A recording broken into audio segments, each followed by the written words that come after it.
केंद्रीय मंत्री परिषद में 7 और महिला मंत्रियों को शामिल किया गया है। इस वक्त हमारे साथ बात करने के लिए डॉक्टर भारती पवार जी मौजूद हैं। मैम, सबसे पहले तो शुभकामनाएं। अब आपको जो जिम्मेदारी मिली है, स्वास्थ्य की बहुत बड़ी जिम्मेदारी मिली है।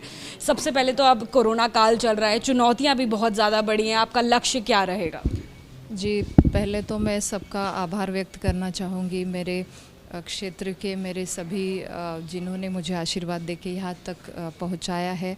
और यहाँ पे भी मुझे हमारे प्रधानमंत्री जी आदरणीय मोदी जी है, माननीय गृह मंत्री आदरणीय अमित भाई शाह, हमारे राष्ट्रीय अध्यक्ष नड्डा जी, हमारे माननीय गडकरी साहब हैं, माननीय देवेंद्र जी फडणवीस, ऑनरेबल हमारे चंद्रकांत दादा पाटिल। तो मतलब ये इतने सारे आशीर्वाद है और इनके नेतृत्व में हम काम कर रहे हैं। तो मुझे लगता है जिस दिन से ये कोविड का संकट पूरे देश पर पूरे जग में छाया, हमारे देश ने उसमें भी एक मोदी जी के नेतृत्व में जैसे ही कुछ फास्ट डिसीजन लिए गए और इसमें लॉकडाउन हो, अभी वैक्सीन की निर्मित हो कि जिसमें भारत ने एक अच्छा रिकॉर्ड बनाया है, फास्ट वैक्सीन भी बनाया और पहुंचाने की पूरी तरह से अच्छी तैयारी की कि जहां से मैं आती हूँ वहां तक, आज ग्रामीण के क्षेत्र में हो या शहरी क्षेत्र में हो, विभाग में हो, तो ये वैक्सीन भी पहुंच रहा है। तो मुझे लगता है फर्स्ट वेव के, सेकेंड वेव के हमारे कुछ चैलेंजेस अलग अलग रहे हैं, उस सब में केंद्र सरकार ने हमेशा ही एक बहुत ही बड़ी जिम्मेवारी से अच्छी भूमिका निभाई है। ज़रूर आगे सबका स्वास्थ्य अच्छा रहे और जो स्वस्थ भारत माननीय मोदी जी चाहते हैं, उसके लिए हम पूरी तरह एक टीम बन के काम करेंगे। और एक महिला होने के नाते ज़रूर महिला शक्ति को हमेशा हमारे परिवारजनों की, हमारी एक नेचुरल ये रहती है कि सब खुशहाल रहे। तो मुझे लगता है ये हमारा सौभाग्य है कि मैं जिस ट्राइबल विभाग से आती हूँ, मेरा क्षेत्र है, तो मुझे लगता है ये भी बड़ा सम्मान हुआ है हमारी जनजाति क्षेत्र से। और एक महिलाओं का सम्मान करना सिर्फ भाषण में नहीं तो कृति में हमारी भारतीय जनता पार्टी ने दिखाया है और हमेशा हमें प्रमोट किया है अच्छे कामों के लिए। ज़रूर बहुत ही एक डॉक्टर होने के नाते मैं पूरा जिम्मेवारी से मेरा दायित्व निभाने की पूरी तरह कोशिश करूँगी।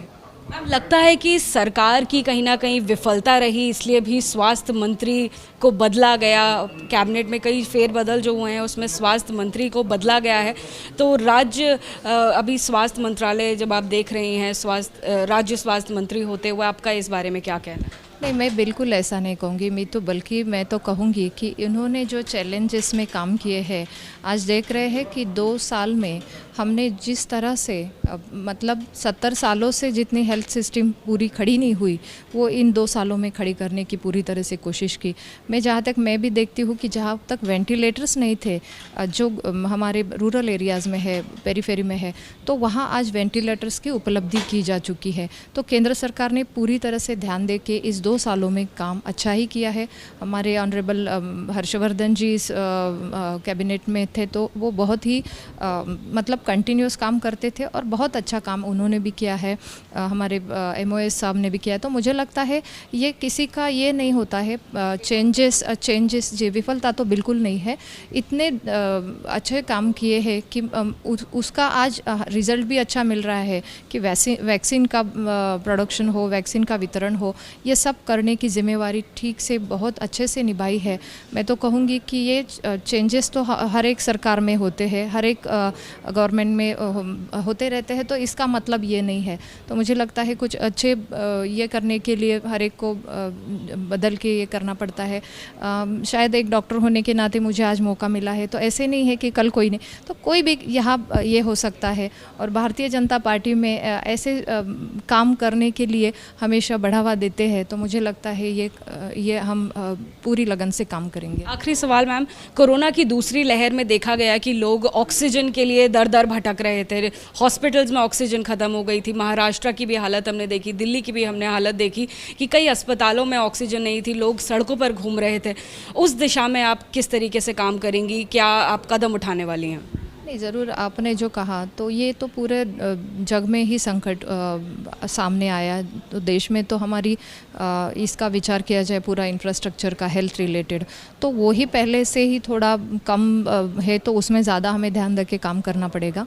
जहाँ तक सवाल उठा, फर्स्ट वे में चैलेंजेस अलग थे, उस टाइम सीरियस पेशेंट के अलग सिम्टम्स थे, लेकिन इस टाइम डायरेक्टली वो शिफ्ट हो गए oxygen, ventilator and that all emergency उसमें आ गई। तो मुझे लगता है इस चैलेंजेस को लेके हमें उसी टाइम वो करना है।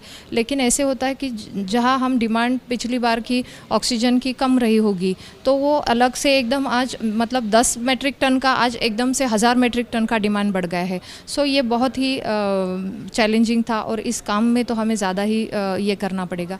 तो मुझे लगता है हम ज़रूर जो चाहते हैं माननीय मोदी जी, तो उनके जो इच्छाएं हैं सबके लिए, सबका साथ, सबका विकास, सबका विश्वास, तो हम ज़रूर वो काम करेंगे। Thank you.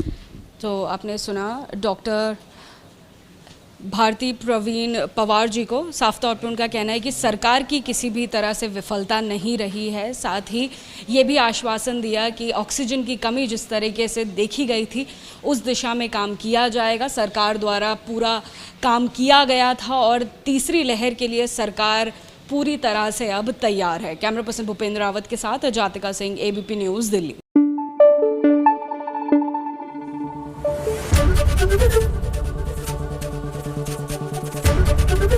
ABP न्यूज़ आपको रखे आगे।